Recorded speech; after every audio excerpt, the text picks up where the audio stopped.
We are in Princeton, New Jersey.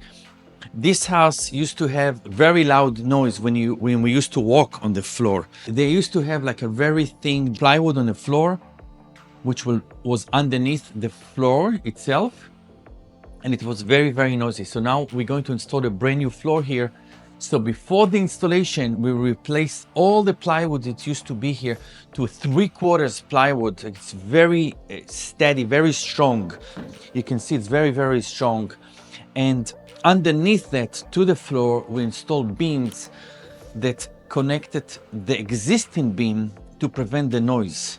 So we installed first, after removal, the old floor, we installed beams between the existing beams, and then we installed 3/4 inch of plywood on top of that, and then there's zero noise. So like right now when I walk, before the installation of the floor, there's zero noise. So we're not going to have any noise after the floor installation.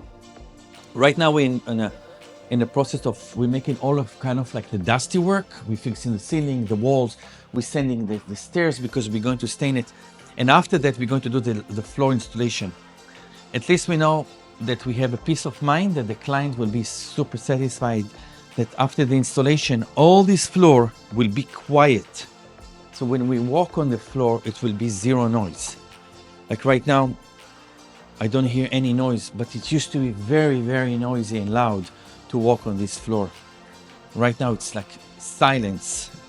Here, I walk, silence. And that's the way to really install a floor, because it's not just the installation, it's like the prep before the installation to make sure that the client will be happy for the next 15 years and not just for the installation itself. So on the stairs itself, we're going to keep the existing stairs. It used to be stained in a light, like kind of like a yellowish stain, and we sand it, the treads, we call it this part, we call it treads. The treads is the part that you walk on. So we've got the risers and we've got the treads.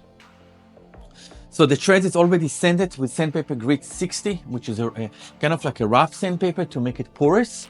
And then we use sandpaper grit 220 to make it smooth again. And then we're going to clean it before the staining application. We will be ready. We will apply conditioner, 1 coat. And the reason for conditioner application is to make sure that the stain will be uniform from corner to corner, to look the same. And then we will apply 2 coats of stain and 2 coats of sealer. So altogether, we're going to have 5 coats on all these treads, here. 1 coat conditioner, 2 coats stain, and 2 coats of sealer. 5 coats altogether. This is for the tread. Okay, so this is the master bathroom renovation project that we did here in the last couple of weeks. As you see here, we've got all these beautiful stone slabs, huge slabs, that the designers was like really involved, and they made sure that all the veins from slab to slab, from tile to tile will be connected. That it's not going to be just floor tiles on the walls. As you see here, also the connection of the veins from one tile to another.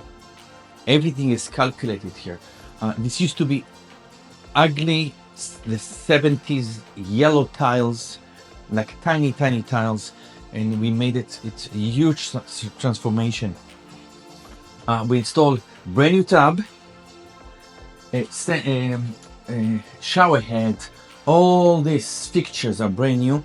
New toilet and new floating vanity. As you see here, underneath you can store anything you want and just stand without any distraction.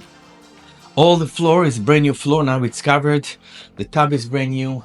We installed here niche, as you see here, to put some shampoos, soaps. This 2 niche here that the clients ask us to do. So we install it into the wall.